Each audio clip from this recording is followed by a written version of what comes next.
Reverse line movement, one of the easiest methods for your average sports bettor to look at the betting line and determine where the sharp money is. And by sharp money, I'm talking about those winning bettors, that 0.5% that actually makes our money betting sports. I know the internet makes us think differently, that everybody's beating the sports books, but it's about 0.5%. But it can be done. And using reverse line movement may help you get there. Now, what is reverse line movement? Let me explain. Multiple factors move lines. None more important than sharp bettors. Why? They're the few and proud that win long term, and when they bet, sportsbooks adjust the betting line to reflect that action. One, to stop other winning bettors from piling on that same side at that same price, but more importantly, it's to encourage recreational casual bettors to bet the other side.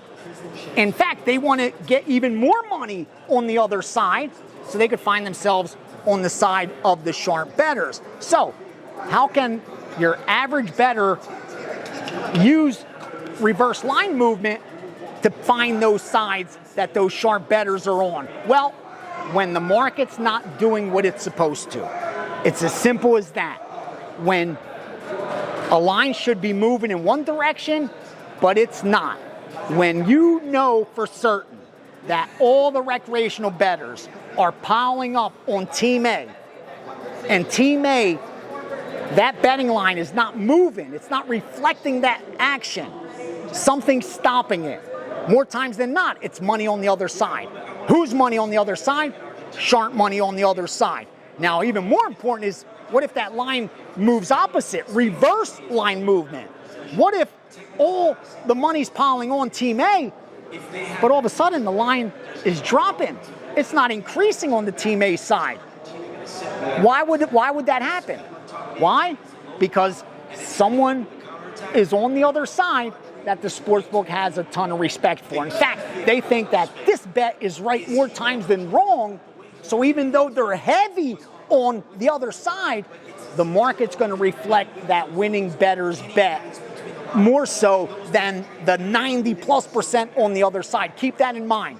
When the market's not doing what it's supposed to, when the line's moving opposite, in reverse of what it's supposed to be doing, more times than not, you can conclude there's sharp money opposite. And if you could get on the side of the sharp bettors, you're going to find yourself on the winning side more times than not.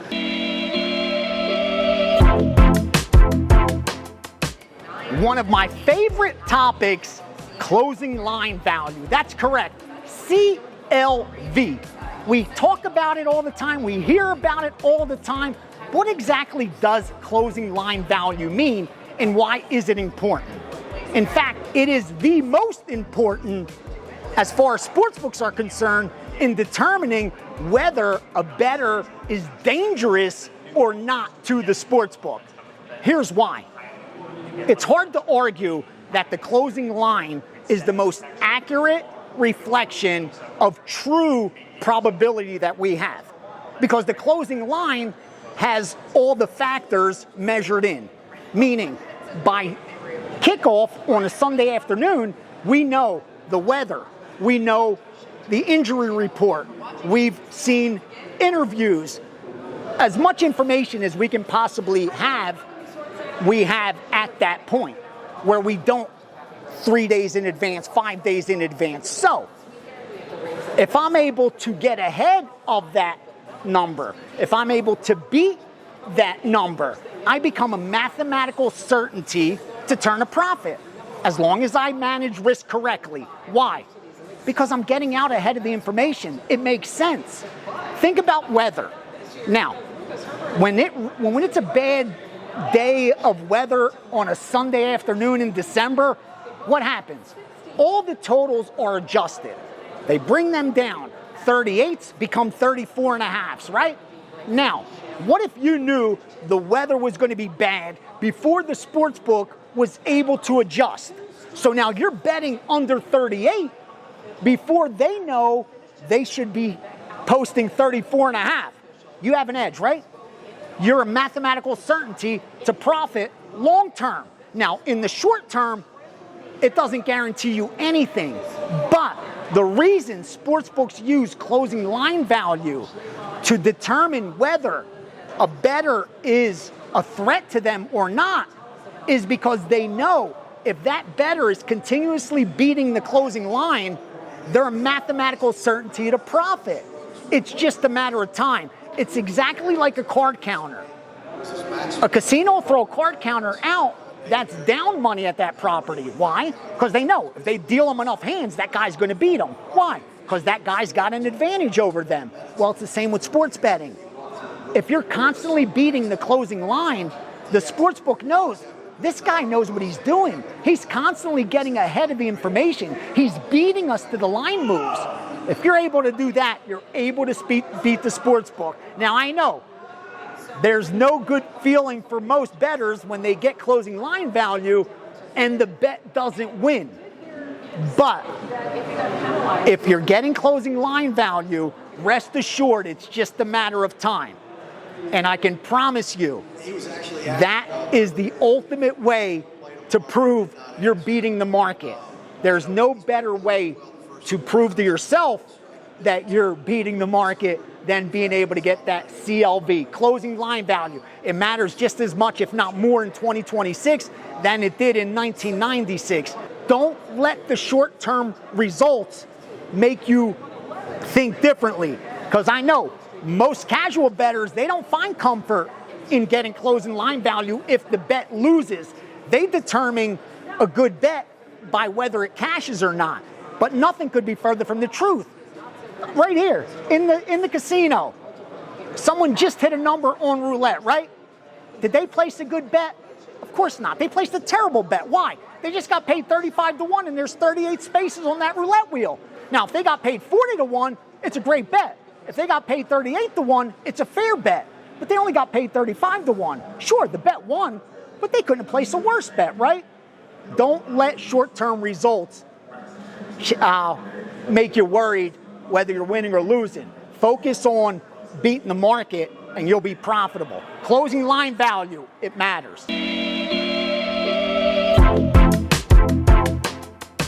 The Kelly criteria is a system which gamblers can use to help them make the most efficient bet based on their exact edge. And in theory, it's perfect because you're bet sizing exactly based on your edge. In theory, it's perfect because you're placing the most efficient bets based on your exact edge. Got a 5% edge? You bet 5% of your bankroll. You got a 10% edge? You bet 10% of your bankroll. You got a 1% edge? You bet 1% of your bankroll, right? What could go wrong? Well, the problem is there's a lot of randomness in the short term, where even if you're getting the best of it, doesn't mean you're going to cash a ticket. So, to overcome that variance, what we do is we bet a half a Kelly or a quarter Kelly. Now, card counters taught us that. And why? Because card counters place a lot of bets in a short amount of time. If I got a fast dealer, I could place 200 bets an hour. To place 200 sports bets, it may take me a few months if I'm not a volume bettor. Now, if I'm placing 200 bets an hour, there's going to be a lot of variance to my results. If I'm betting full Kelly, the probabilities of me going broke are very high. But by me cutting that in half, or even more so, cutting it down to a quarter, now all of a sudden my risk of ruin is lesser. And as a gambler, nothing is more important than your risk of ruin, because once you're ruined, you're out of action. The key to cutting your Kelly criteria in half or in quarter is so you can increase your risk of ruin in your favor, which actually decreases your risk of ruin. So if you're using Kelly criteria, which I highly recommend, I do so with Advantage Blackjack, I think you should work with a quarter Kelly, and once you feel comfortable with that, maybe go to a half Kelly. But if you're a volume guy like myself, stick to a quarter Kelly, you'll do just fine. All right.